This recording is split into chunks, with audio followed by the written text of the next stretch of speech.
একটা বোয়িং ৭৪৭ রানওয়েতে দাঁড়িয়ে টেকঅফের জন্য একদম প্রস্তুত। ঘন কুয়াশার মধ্যে পাইলট থ্রাস্ট লিভার টেনে ধরলেন, হেডলাইট অন করলেন। প্লেন এখন টেক অফ স্পিড পার করে ফেলেছে। এই স্পিড থেকেই ফেরত আসা প্রায় অসম্ভব।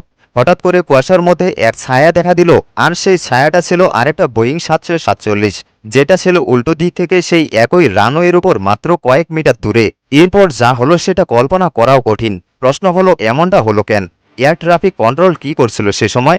আর কোন ছোট্ট ভুলটা ইতিহাসের সবচেয়ে বড় ভয়াবহ বিমান দুর্ঘটনার কারণ হয়ে দাঁড়ালো? ঘটনাটা শুরু হয় ২৬শে মার্চ ১৯৭৭-এ।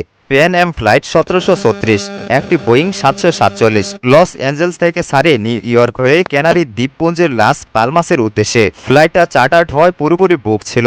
যাত্রীরা অধিকাংশই ছিল বয়স্ক, যারা ক্যানারিতে ক্রুজ শিপ উপভোগ করতে যাচ্ছিলেন। এদিকে একই দিনে ডাচকে এল ফ্লাইট ৪৮০৫ আরেকটি বোয়িং ৭৪৭, যেটা অ্যামস্টারডাম থেকে রওনা দেয় একই গন্তব্যে। দুটো প্লেনেই নির্ধারিতভাবে লাস পালমাসে নামার কথা ছিল, কিন্তু রাজনৈতিক অস্থিরতার কারণে এপিএআইএসি নামের স্বাধীনতাপন্থী একটি গ্রুপ লাল পালমাসে এয়ারপোর্টে বোমা হামলা চালায়। এয়ারপোর্ট বন্ধ হয়ে যায়, ফলে সব ফ্লাইট ডাইভার্ট করা হয় টেনারিফ নর্থ এয়ারপোর্টে, একটি ছোট পুরনো বিমানবন্দর যা এত বিশাল জেট হ্যান্ডেল করার জন্য মোটেও প্রস্তুত ছিল না। দুটো ফ্লাইট ল্যান্ড করে টেনারিফে। কেএলএম তাদের ফুয়েল রিফিল করতে শুরু করে, যাতে পরবর্তীতে তাদের সময় নষ্ট না হয়। এতে রানওয়ে ব্লক হয়ে যায় এবং প্যান অ্যাম ফ্লাইট রানওয়ে পার হতে পারে না। কেএলএম রানওয়ে ধরে পূর্ব দিকে গিয়ে ১৮০ ডিগ্রি ঘুরে টেকঅফের জন্য তৈরি হয়। প্যান অ্যাম ফ্লাইটকেও বলা হয় রানওয়েতে ঢুকে সি3 এক্সিট দিয়ে বের হতে, কিন্তু ঘন কুয়াশার কারণে তারা সি3 মিস করে এবং রানওয়েতেই থেকে যায়। এই সময় কেএলএম পাইলট টাওয়ারের কাছ থেকে ভুল বোঝে যে তাদের টেক অফ ক্লিয়ারেন্স দেওয়া হয়েছে। যদিও tower stand by for take off বলেছিল, সেটা কেএলএম ককপিটে পৌঁছায় না। তারা থ্রাস্ট লিভার তুলে দেয়, বোয়িং ৭৪৭ জোরে দৌড়াতে শুরু করে। প্যান অ্যামের পাইলট হঠাৎ কুয়াশার মধ্যে হেডলাইট দেখতে পায়, সামনে দিক থেকে আসছে কেএলএম। বোঝার পরও তারা প্লেন ঘুরাতে চায়, কিন্তু তখন অনেক দেরি হয়ে যায়। কেএলএম এর ডান দিকের ইঞ্জিন প্যান অ্যাম ফ্লাইটের সামনের অংশ ভেদ করে যায়। ল্যান্ডিং গিয়ার ছেড়ে পড়ে যায় রানওয়েতে। কেএলএম বিস্ফোরণে পুড়ে যায়, কারণ ফুয়েল ট্যাঙ্ক ছিল পরিপূর্ণ। সব মিলিয়ে ৫৮৩ জন যাত্রী নিহত হন। এটি এখন পর্যন্ত ইতিহাসের সবচেয়ে মারাত্মক বিমান দুর্ঘটনা। প্যান অ্যামে ৩৯৬ জন যাত্রীর মধ্যে মাত্র ৬১ জন বেঁচে যান।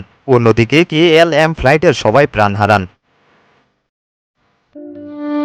চেইন অফ ইভেন্টসের তদন্তে দেখা যায়, বোমা হামলা, ডাইভারশন, রিফুয়েলিং, কুয়াশা, ভুল বোঝাবুঝি এবং কমিউনিকেশন গ্যাপ থাকায় সব মিলিয়ে দুর্ঘটনার জন্ম দেয়। তবে মূল দায় হয় কেএলএম পাইলটদের। তারা ক্লিয়ারেন্স ছাড়াই টেক অফ করা শুরু করেন।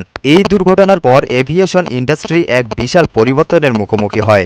কমিউনিকেশন ভাষা বদলানো হয়, কল সাইন স্পষ্ট করা হয়, এয়ারপোর্টে গ্রাউন্ড রাডার ইনস্টল বাধ্যতামূলক করা হয় এবং রানওয়ে মার্কিং উন্নত করা হয়। টেনারিফ এয়ারপোর্ট ডিজাস্টার প্রমাণ করে এভিয়েশন ১ সেকেন্ডের ভুল, একটুখানি বোঝার গ্যাপ কতটা মারাত্মক হতে পারে। ভুল বোঝাবুঝি আর কমিউনিকেশনের সীমাবদ্ধতা ৫৮৩টি জীবন কেড়ে নিয়েছিল, আর এই ঘটনায় ইতিহাসের পাতায় সবচেয়ে বড় ট্র্যাজেডি হয়ে রয়ে গেছে।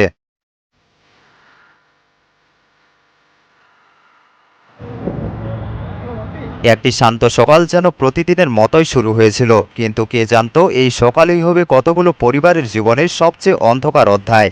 ঢাকা শহরের প্রাণকেন্দ্র মাইলস্টোন স্কুলের আকাশপানে ছুটে যাওয়া সেই ছোট্ট স্বপ্নগুলো, যারা একদিন দেশের জন্য কিছু করবে বলে চোখে আঙ্গুল নিয়ে বাঁচছিল, আজ তারা চিরদিনের জন্য নিভে গেল। একটি প্রশিক্ষণ বিমানের আংশিক যান্ত্রিক ত্রুটি, যা কিনা এড়ানো যেত যদি নিয়মিত পর্যবেক্ষণ হতো। সেই বিমানটি নিয়ন্ত্রণ হারিয়ে স্কুলের একাংশে আছড়ে পড়ে। মুহূর্তেই সবকিছু বদলে যায়। বিস্ফোরণের শব্দ, ছুটে আসা অভিভাবকদের কান্না, আর মাটির উপর ছড়িয়ে ছিটিয়ে থাকা ছোট্ট জুতোগুলো যেন আমাদের চোখে আঙ্গুল দিয়ে দেখিয়ে দেয় কতটা মূল্য দিতে হয় আমাদের গাফিলতির জন্য। প্রত্যক্ষদর্শীরা বলেন, পাইলট শেষ মুহূর্ত পর্যন্ত চেষ্টা করেছিলেন বিমানটিকে অন্য কোথাও নামাতে, কিন্তু দুর্ভাগ্যবশত পাখার একটি অংশ হঠাৎ করেই খুলে যায়, যার নিয়ন্ত্রণ একেবারেই হারিয়ে ফেলে। একটি স্কুল, একটি স্বপ্ন, একটি প্রজন্মের আশা আজ রয়ে গেল ইতিহাসের রক্তাক্ত পাতায়।